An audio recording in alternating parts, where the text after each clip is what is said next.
دوستان عزیز السلام علیکم، شما را بازم خوش آمدید میگم با آشپزخانه نوری علی. امروز با یک رسیپی جدید در خدمت شما هستم.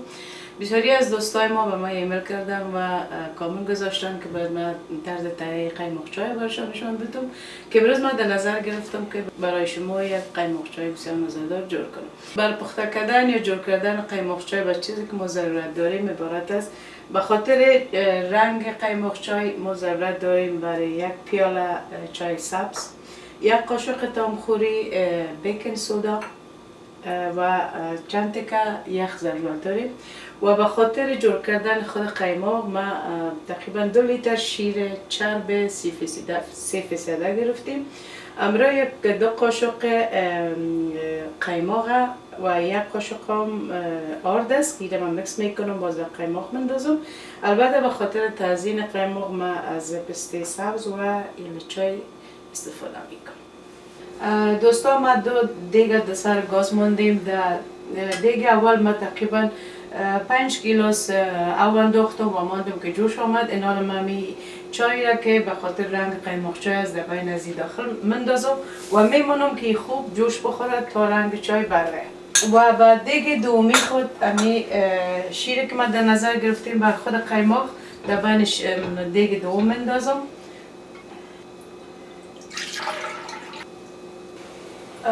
و باید بگویم به خاطر شیر قیماق در اول ما درجه حرارت خود بسیار بلند میمانیم تا که شیر جوش بخوره و قف بکنه و بعد از درجه حرارت کم میکنیم و تقریبا بر مدت 2 ساعت شیر بعد از اینکه مسالش در بینش انداختیم میمانیم که مطور آهسته آهسته خود قیماق جور بکنیم.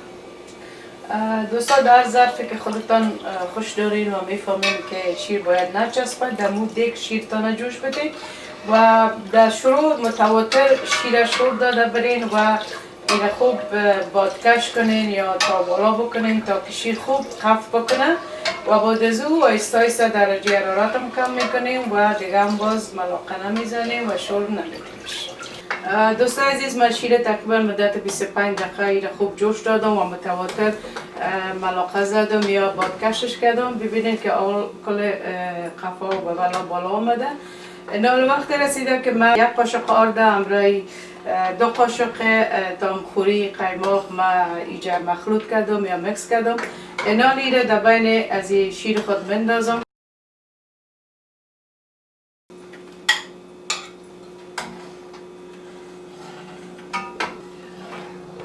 اینا ما درجه حرارت بسیار کم ماندیم. تقریبا ایره برای 1.5 ساعت دیگه میمانم تا خود قیماق بسته کنه و وقتی که بسته کرد انشالله با شما نشان میدیم که قیماق چقدر. دوستان عزیز وقتی که من چای در بین او مانده بودم مالی چای جوش آمده در بین او اینا وقت رسیده که من بیکینگ سودا را مندازم و میمانم که 1-2 ساعت جوش دیگه هم بزنه تا رنگ گلابی را به خود بگیره. سودا در بین امی چای خوب جوش خورده. این حال وقت رسیده که من یخ در بینش میندازم و میبرم برای بادکش. حالا من چای صاف میکنم که میشه مایش خمیده شود.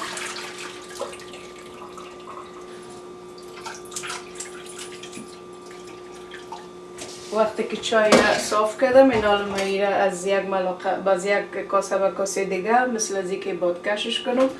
از فاصله کوشش کنیم که از فاصله بلندتر بگیریم تا رنگ قیماق چایتان خوبتر بیاد.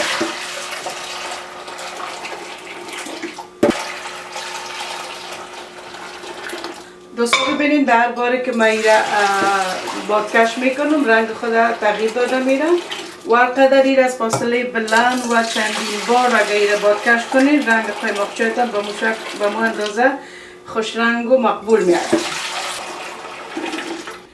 دوستان عزیز من رنگ قیماق چای جور کردم. البته بعد از تقریبا مدت 10-15 دقیقه که من بادکش کردم ایره خوب از فاصله های بلند ایره بادکش کردم رنگ به این شکل تیار کردیم. این حال منتظر میمانم تا قیماق ما جور شود و بعد از چای قیماق چای بر شما جور کنم و نشان بدم. این حال قیماق جور شده. من ایره از سر شیر میوردارم و بعد از او در شیر چای خود گرم میکنم.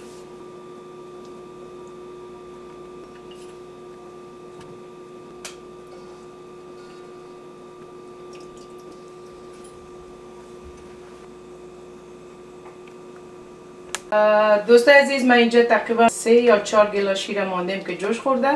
اینال من کمک بوره در اضافه میکنم. البته اضافه کردن بوره نظر به خواهش خود شماست که چقدر اشتیای بوره را دارید. و کمکم ایل چای گرد میکنم و مساله شیر چای جور کردیم هیره هم رایش اضافه میکنم، البته به مقداری که ضرورت است.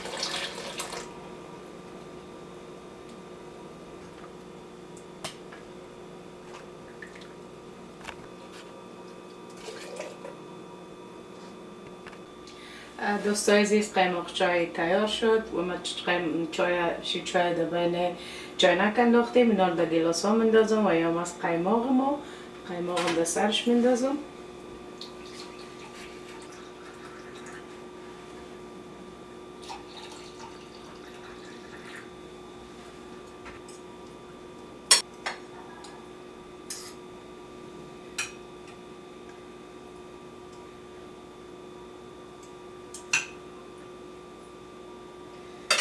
و کمک ایل چای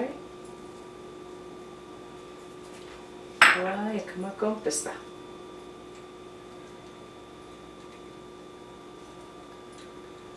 و باقی قیماق هم میتونیم امرای پسته تزیینش کنیم.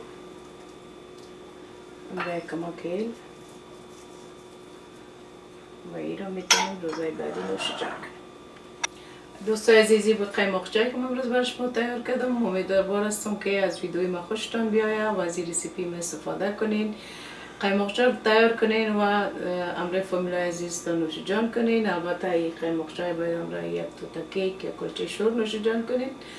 و در آخر من بازم تشکر میکنم از کامنت‌های مقبولتان، از اینکه ما را سابسکرایب میکنین و چینل ما را سپورت میکنین. جهان سپاس میکنم و امیدوار هستم که همیشه ما را سپورت کنین و به حفظ امان خداوند باشین و تا ویدیوهای بعدی همگی شما رو به خدای عالم میسپارم. خداحافظتان.